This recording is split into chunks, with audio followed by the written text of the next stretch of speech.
Hello and welcome. We are on day 6 of the pleasure of his company, drawing near to him, as the Lord said do, because he wants to do great things in the earth. I appreciate you joining me very much. And the chapter we are doing today and title of our post is The Priority. First, F-I-R-S-T-S, first, can be good or bad. First place is usually good, as our first class and first rate. First degree is usually bad, as is the need for first aid, and the first half and first baseman can be either. While thinking about this chapter, I recalled several of my firsts and a 1 or 2 word thought concerning them. Here are 10.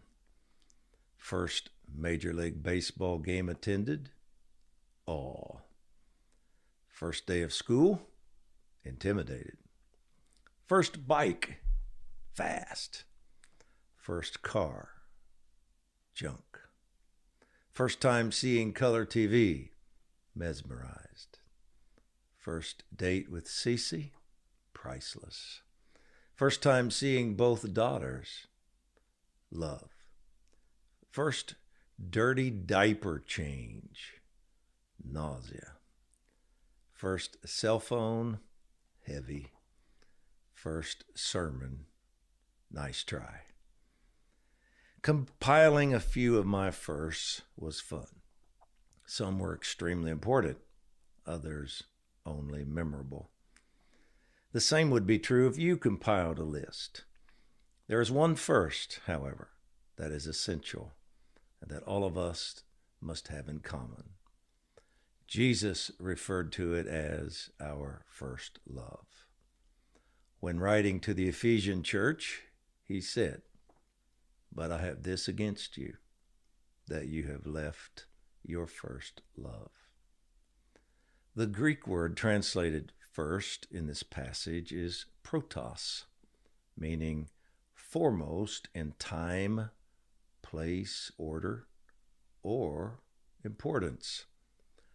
Since it would be illogical to assume Christ had been the first person each of them loved, it seems reasonable to conclude he was using the word in the sense of importance. You have abandoned the love that should be your number one priority, was his obvious meaning.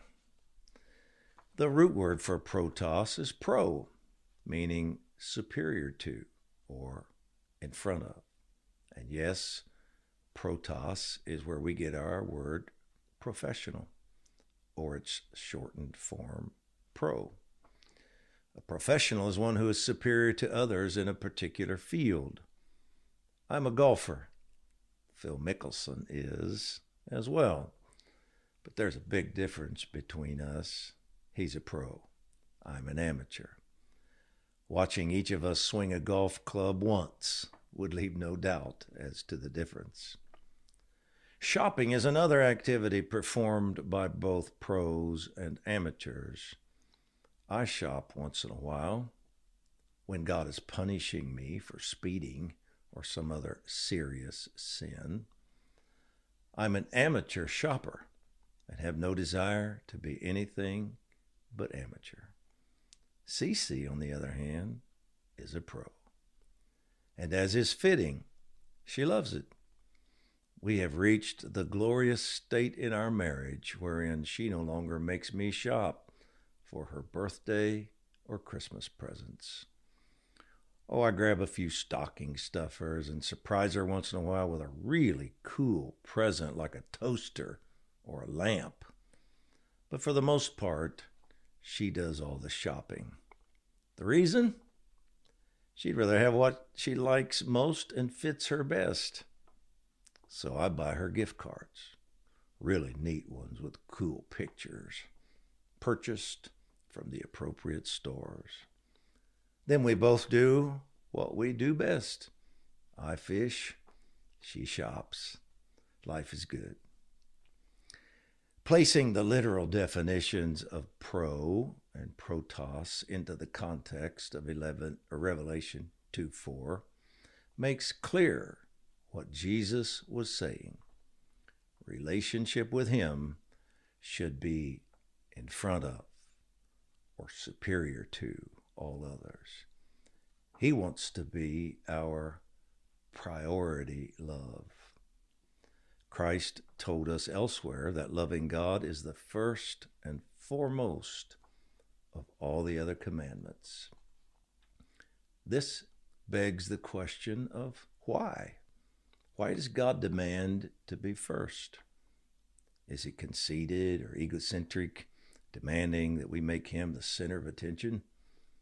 Or is God insecure and in need of our affirmation? The answer to both of these questions, of course, is a resounding no. The Lord is self-confident and self-assured, and yet this self-confidence is filtered through the utmost humility. He has neither pride nor insecurity issues. Why, then, does he demand to be number one? Because he wants us to be fulfilled, complete, satisfied. The reason God must be first in our lives is profound in both its simplicity and importance. The very purpose for the creation of humans was relationship with God. We were formed to be one in spirit with him, joined together spiritually like a husband and wife. 1 Corinthians 6:17 says, "But the one who joins himself to the Lord is one spirit with him." Our union with him completes us. There is a place in the heart of every human that God made only for himself. Period. If we don't get this right, life will be out of rhythm. The pieces won't fit.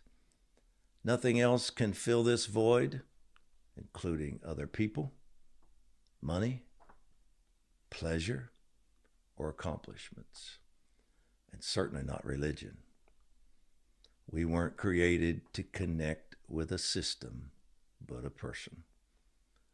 God understands this, of course, and for our benefit reminds us of his love for us and our need for him. Jesus said to the church at Ephesus, "I know your deeds and your toil, perseverance, that you cannot endure evil men, and you put to the test those who call themselves apostles, and they are not. You found them to be false, and you have perseverance, and have endured for my name's sake, and have not grown weary." What believer wouldn't be excited to hear this praise? Most of us couldn't score high in all of these areas. Yet Christ makes it clear that these accomplishments are not the heart of the matter. A good performance can't take the place of intimacy with him. If this is allowed to occur, our good works will devolve into empty religion every time, satisfying neither God nor us. Our performance must flow out from relationship with him, never replace or be equated to it. It is also important to understand that our first, or priority, as the word means, love, is not based on emotions or feelings. It would be unrealistic to think we can maintain the same level of emotional excitement that typically occurred when we first met Christ. Such a sustained emotional high is not a reasonable expectation in any relationship, whether that be your spouse, a friend, or the Lord. Marriages built on feelings become divorces. Parenting based on emotions results in fatherless and motherless children. And Christians who base their pursuit of God on feelings and emotions become lukewarm, passionless, and indifferent. They may not walk away from their faith, but they will always leave their first love. How sad this is, and so avoidable. David, the great psalmist and king of Israel, demonstrated the danger of losing first love. Known as being one of the most passionate God-seekers ever, David loved being with him. He said, "O Lord, I love the habitation of your house, in the place where your glory dwells." Psalm 26, verse 8. There came a time, however, when compromise entered David's life and other passions began to outweigh his passion for God. Success can be a thief, robbing us of the zeal that produced it. And this happened with David.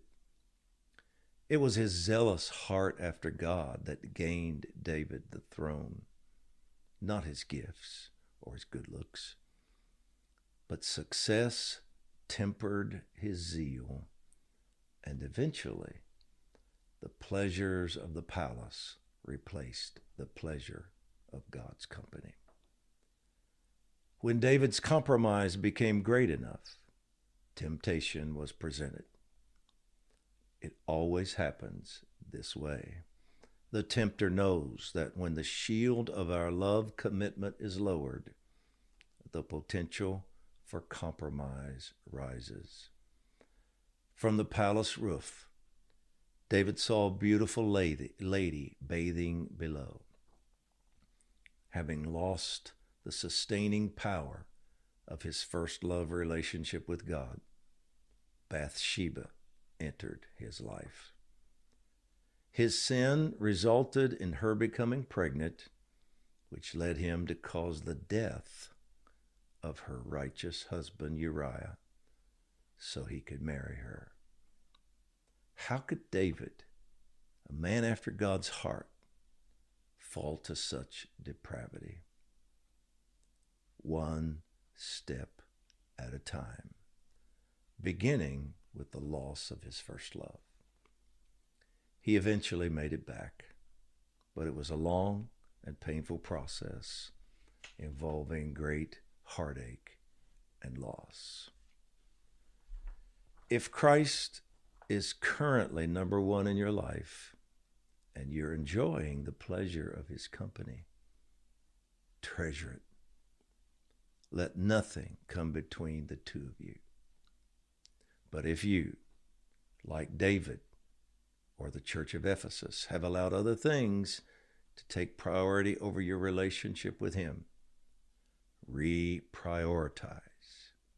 Make him protos again, superior to all else. And if you have never yet discovered Christ as your first love, soulmate, well, get ready to find out why you exist. Amazing joys await you. Please pray with me. Father, you are incomparable and superior in every way. Your name, Jesus, is above every other name. You hold the place of highest honor, and all else must bow at your feet. Holy Spirit, search our hearts and show us where we've failed to ascribe to the Father, Jesus, and you the highest place. Reveal to us the ways in which we have compromised our commitment to you, forsaking our first love.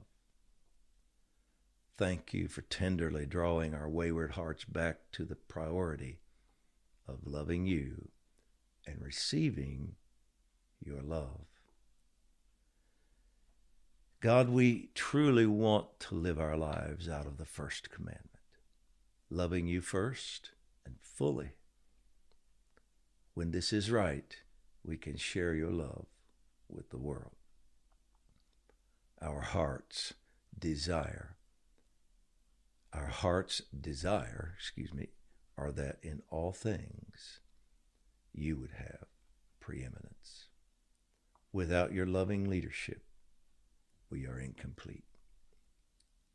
May nothing else replace the pleasure of your company. And our decree today is, we decree thuyền ta ngược thuyền ta xuôi giữa dòng nước bạc nhịp treo ta bơi ai đắp ai phá nuôi cho hồ nước đầy là mặt gương soi non xanh mà nước biếc ôi khoan nhặt mái chèo